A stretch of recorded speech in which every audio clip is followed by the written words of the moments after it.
اور اللہ تبارک و تعالیٰ کا حکم ہے. اگر اللہ کا حکم ہے تو تعجب کس بات کی ہے؟ اس بات کا تعجب آپ کر رہے ہو. میرے پیار سے دوسری چیز یہ ہے کہ اِنَّا أُرْسِلْنَا إِلَىٰ قَوْمِ لُوط، کہ ہم لوط کو ہلاک اور برباد کرنے کے لیے آئے ہوئے ہیں. حضرت ابراہیم علیہ السلام کے دل کے اندر انسانیت دیکھیے، ہمدردی دیکھیے، خواہی دیکھیے، اس کی شفقت دیکھیے. یجادلونا فی قوم لوط وجاءتہ البشریٰ یجادلونا فی قوم لوط. جب سنا کہ قوم لوط ہلاک ہونے والے ہیں، عذاب آ جائے گا، تو فرشتوں سے جھگڑنے لگے. کیا کرنے لگے؟ فرشتوں سے جھگڑنے لگے کہ نہیں نہیں عذاب نازل مت کرنا. وہ قوم جو پوری زندگی نافرمانیاں کی، نبیوں کو ستایا، اللہ کی نافرمانی کی، دنیا کی کوئی ایسی برائی تھی نہیں جو اس قوم کے اندر نہ رہی ہو.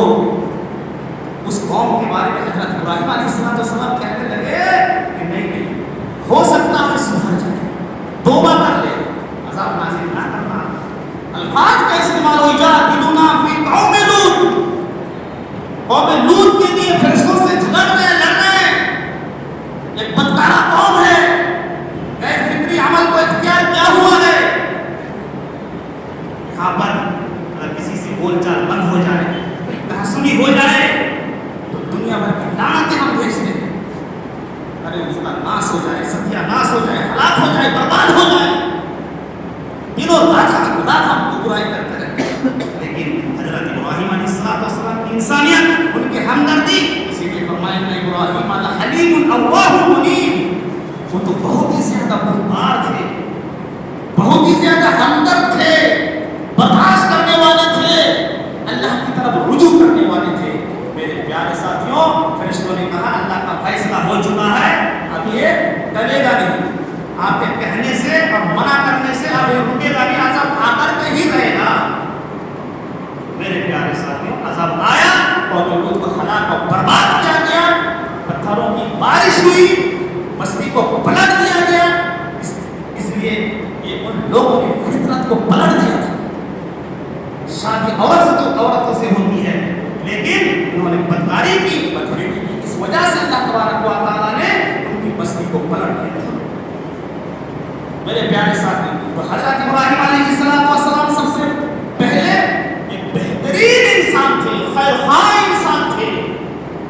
ان کی خیر خواہی، ان کی ہمدردی، ان کی صلہ رحمی سے رحمی ان کی سیرتوں کے اندر موجود ہے. میرے پیارے ساتھی، آج ہمارے اندر وہ صلہ رحمی نہیں ہے، وہ انسانیت نہیں ہے، وہ ہمدردی نہیں ہے.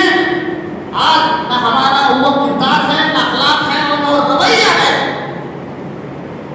رویہ کو پہلے درست کرنا چاہیے. تمام نبیوں میں جب ہمدردی پیدا ہوئی، توخاری پیدا ہوئی، انسانیت پیدا ہوئی، اچھے انسان بنے، تو اللہ تبارک و تعالیٰ نے پھر وہی بھیجے اور نبوت سے سرفراز کیا. آج ہم جا رہے ہیں حج کے لیے، عمرہ کے لیے. بہت بڑی عبادت ہے، بہت بڑی عبادت ہے. لیکن میرے پیارے ساتھی، کیا اپنے گریبانوں میں ہم نے جھانکا ہے؟ اپنے دل کو ٹٹولا ہے کہ ہمارا کردار کیا ہے؟ لوگوں کے ساتھ ہمارا کیا سلوک ہے؟ ہم نے لوگوں کو دل تو نہیں دکھایا لوگوں کا، ہم نے ان کے حقوق کو نہیں مارے. میرے پیارے ساتھی، سفر حج کے لیے ہم نکل رہے ہیں، کھڑے ہو کر کے میں حج کو جا رہا ہوں، مجھے معاف کر دیں. یہی معافی ہے؟ کیا یہی معافی ہے کہ اتنا ہی کہنا کافی ہے؟ یہ تو کھانا پوری ہے. پہلی بات اس کا ثبوت ہی نہیں ہے کہ حج کے لیے ہم جائیں گے تو کھڑے ہو کر معافی مانگیں گے اور اعلان ہی ہم جائیں گے. میرے پیارے ساتھیوں، اس میں کئی طرح کی قباحتیں موجود ہیں. ایک تو یہ ہے کہ اس میں ریاکاری کی بو آتی ہے.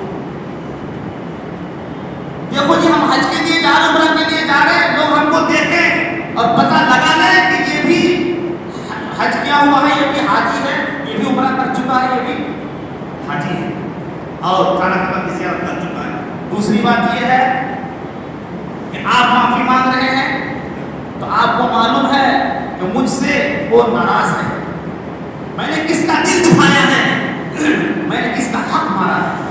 آپ کو بخوبی معلوم ہے کہ آپ اس کے پاس گئے، ہاتھ پکڑ کر کے آپ نے معافی مانگی، کیا آپ نے اس کا حق لوٹایا؟ نہیں جائیں گے، بس یہی کافی ہو گیا۔ نہیں، یہ شریعت کا طریقہ نہیں ہے، یہ اسلام کا طریقہ نہیں ہے۔ آپ ان سے معافی مانگے، ان سے التجائے کریں، ان کے حقوق لوٹائیں، ان کے ساتھ اچھا برتاؤ کریں۔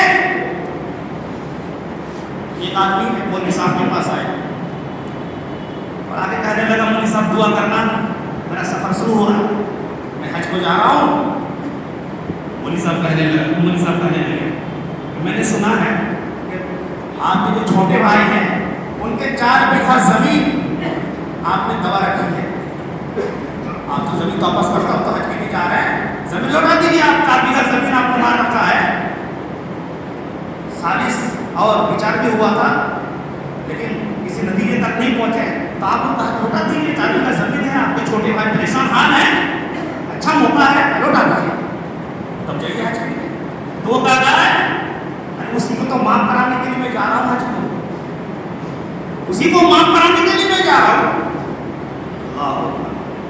یہ لوگوں کا حال ہے، لوگوں کا حق مار کے دبا کر کے وہ حج کے لیے جا رہا ہے۔ نہیں میرے پیارے ساتھیوں، جب ایک انسان اچھا بنتا ہے، جب اس کے اندر انسانیت آتی ہے تو تمام چیزوں کا خیال رکھتا ہے، تمام حقوق کو پہچانتا ہے، لوگوں کے ساتھ اچھا برتاؤ اور سلوک کرتا ہے، اس کے اندر حلم اور بردباری، اس کے اندر خیر خواہی، ہمدردی پیدا ہو جاتی ہے لوگوں کے لیے۔ یہ ابراہیم علیہ السلام کی صفات تھی، ان کی کوالٹی تھی۔ حضرت ابراہیم علیہ السلام مسلمان کیسے تھے؟ اب آئیے دوسری آیت پر ہم آتے ہیں۔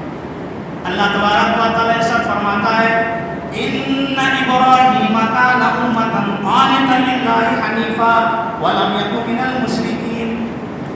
حضرت ابراہیم علیہ السلام اپنے آپ میں ایک امت تھے، پوری امت ایک طرف ہو، آپ پوری دنیا کے لوگوں کو لے لو، پوری دنیا کے مسلمانوں کو لے لو، پوری دنیا کے مومنین کو لے لو، ان کا عقیدہ ایک طرف، ان کا ایمان ایک طرف، ان کی ثابت قدمی ایک طرف، ان کی استقامت ایک طرف، ان کی عظیمت ایک طرف، اور حضرت ابراہیم علیہ السلام کی عظیمت، ان کا ایمان، ان کا عقیدہ، ان کی توحید ایک طرف، اس کا کوئی تقابلی نہیں، موازنہ ہی نہیں ہے۔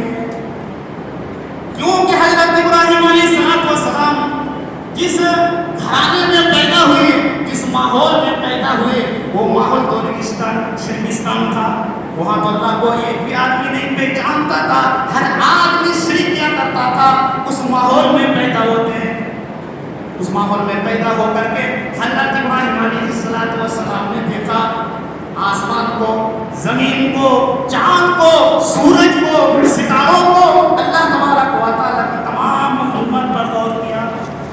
یہ نہیں کہ باپ شریک کر رہا ہے، بت پرستی کر رہا ہے، محلے کے لوگ اس بت پرستی کر رہے ہیں، خاندان کے لوگ بت پرستی کر رہے ہیں، ان کے رگوں میں رنگ نہیں، ایسا نہیں ہے۔ انہوں نے غور کیا، صحیح فرمایا اللہ تبارک و تعالیٰ نے ان فی خلق السماوات والارض واختلاف اللیل والنہار لآیات لأولی الالباب۔ اے لوگوں، آسمان و زمین کی تخلیق میں، رات اور دن کی گردش میں، اہل ایمان کے لیے اور اولو الالباب کے لیے، عقل مندوں کے لیے بڑی نصیحت ہے، بڑی عبرت ہے۔ اگر وہ غور کریں گے، عقل مند لوگ غور کریں گے تو اللہ تبارک و تعالیٰ کی توحید کو وہ پہچان لیں گے۔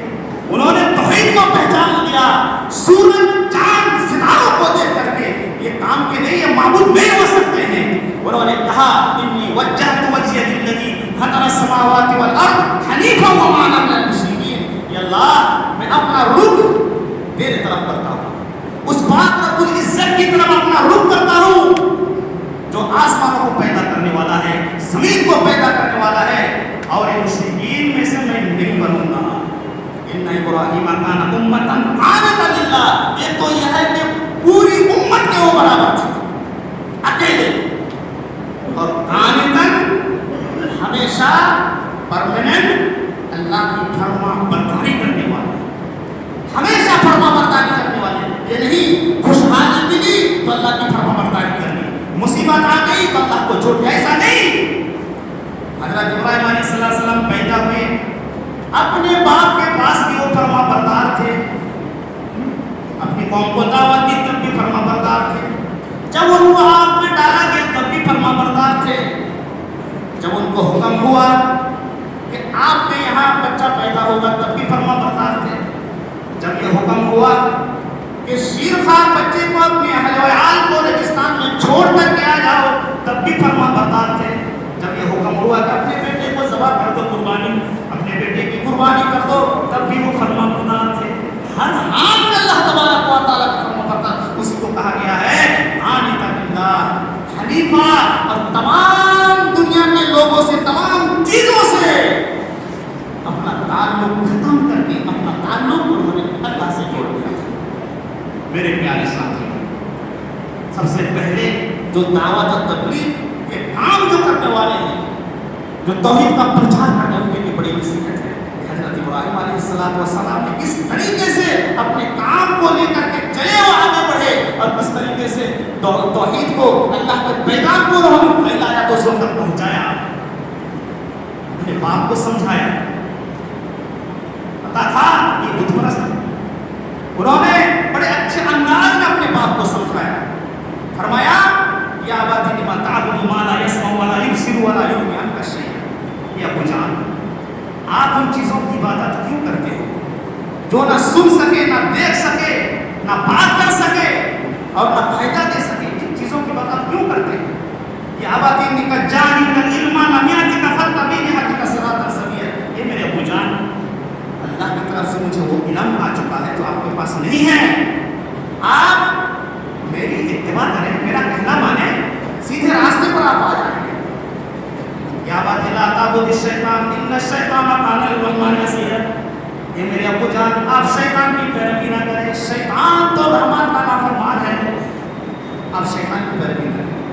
بات ختم ہو گئی، بہت سمجھایا، لیکن باپ الٹا کیا کہہ رہا ہے؟ قال اراغب انت آلیاتی یا ابراہیم، ابراہیم اگر اسی طریقے سے تم سمجھاتے رہو گے، پاس نہیں آؤ گے تو اللہ ارجمنک، میں تمہیں قتل کر ڈالوں گا، سنسار کر دوں گا، پتھر مار مار کے ہلاک کر دوں گا، مجھے سمجھانے کی ضرورت نہیں ہے۔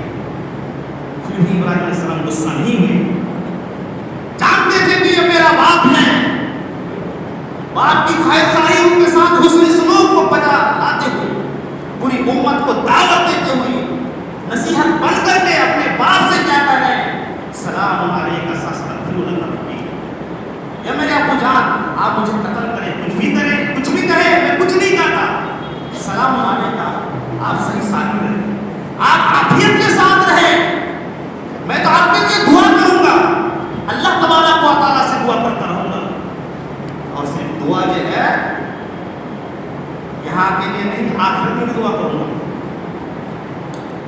حضرت ابراہیم علیہ السلام نے اللہ سے دعا کی، لا تخزنی یوم یبعثون یا الہ العالمین، میں تیرے پیغام کا اقرار کرتا ہوں، اے الہ العالمین تیری توحید کے لیے میں کام کرتا ہوں، یہ اللہ اس دنیا میں اور آخرت میں اللہ تو ذلیل مت کرنا۔